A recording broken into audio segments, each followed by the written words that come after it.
శోభారాణి గారు అన్నీ పెద్ద సినిమాలు చేస్తూ సడన్గా సినిమాలు చేయకుండా మానేశారు. ఒకరోజు అడిగాను, ఏమ్మా ఏంటి మళ్ళీ సినిమాలు చేయటం లేదంటే, ఎక్కడ సార్ సినిమాలు చేసే విధంగా ఉందా అని ఆవిడ బాధపడుతూ చెప్పారు. కానీ ఈరోజు లక్కీగా మళ్ళీ ఆవిడకి మరియన్ సినిమా ఇందాక చెప్పినట్టు చావు లేని వ్యక్తి.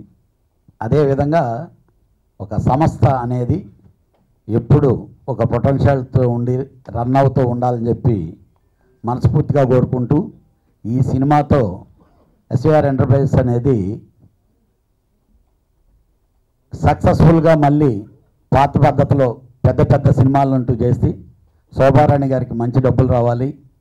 అలాగే హీరో ధనుష్ ఇందా చెప్పినట్టు నిన్నే జరిగింది ఆడియో ఫంక్షన్, వరుసగా సినిమాలు చూస్తే నెక్స్ట్ మంత్ నుంచి ధనుష్ సినిమానే పోటీ అవుద్దేమో. వారంలో 2 సినిమాలు రిలీజ్ అవటం, 3 సినిమాలు రిలీజ్ అవటం, మార్కెట్ని బట్టి చూస్తుంటే డెఫినెట్గా ఒక విధంగా మంచిదే అది.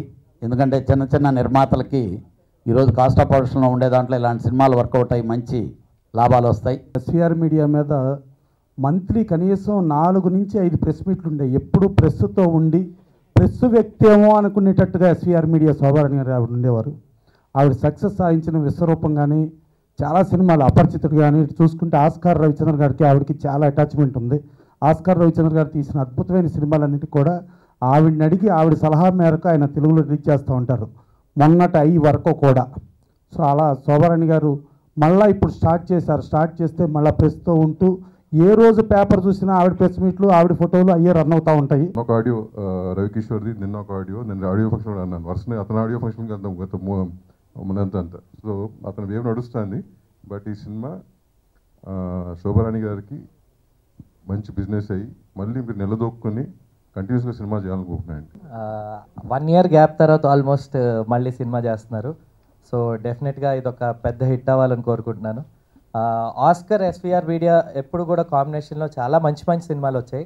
అవన్నిటికంటే ఈ సినిమా ఎక్కువ కలెక్ట్ చేసుకోవాలని, అలాగే నాకు తమిళ్లో నచ్చిన హీరో ధనుష్ సినిమా డెఫినెట్గా ఇక్కడ కూడా హిట్ అవ్వాలని కోరుకుంటున్నాను. మా సంస్థ ఎస్వీఆర్ మీడియా మళ్ళీ ఒక మంచి చిత్రంతో తెలుగు ప్రేక్షకుల ముందుకు వస్తుంది. అందరూ ఇంతకు ముందు చెప్పేశారు, I have taken a long gap అని. దానికి ఎన్నో కారణాలు ఉంటాయి. ఈ చిత్రం గురించి చెప్పాలంటే ఇది ఒక నిజంగా జరిగిన ఒక ఇన్సిడెంట్. శిల్ప గారు ఇందాకే చెప్పేశారు. ఆస్కార్ రవిచంద్రన్ గారి గురించి మీ అందరికీ బాగా తెలుసు. తను చాలా డిఫరెంట్ టైప్స్ ఆఫ్ స్టోరీస్ తీస్తూ ఉంటారు. ఒక చిత్రానికి పొంతన ఉండదు. మా సంస్థ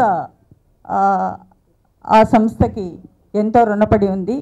ఏ చిత్రం చేసినా ఫస్ట్ మా సంస్థకే ఆఫర్ వస్తూ ఉంటుంది. Of course I have not done ఈ చిత్రంలో హీరోయిన్ పాత్ర పార్వతీ మేనన్ గారికి ఇవ్వడంలో ఒక ప్రత్యేకత ఉంది. చాలా న్యాచురల్ ఆర్టిస్ట్ తను. చాలా బాగా చేశారు ఈ చిత్రంలో. ఈ చిత్రంలోని సాంగ్స్ చాలా బాగా వచ్చినాయి. అండ్ వెన్నెలకంటి గారు ఈ చిత్రంలోని సాంగ్స్ని మనకు అందిస్తున్నారు. నేను ఈ చిత్రం చేస్తున్నానంటే ఇమ్మీడియట్గా రావడం, నన్ను ఆశీర్వదించడం, నన్ను ప్రోత్సహించడం నిజంగా నా కళ్ళల్లో నీళ్లు తెప్పిస్తున్నాయి. తను దామగారు చెప్పినట్టు press is very near and dear to my heart.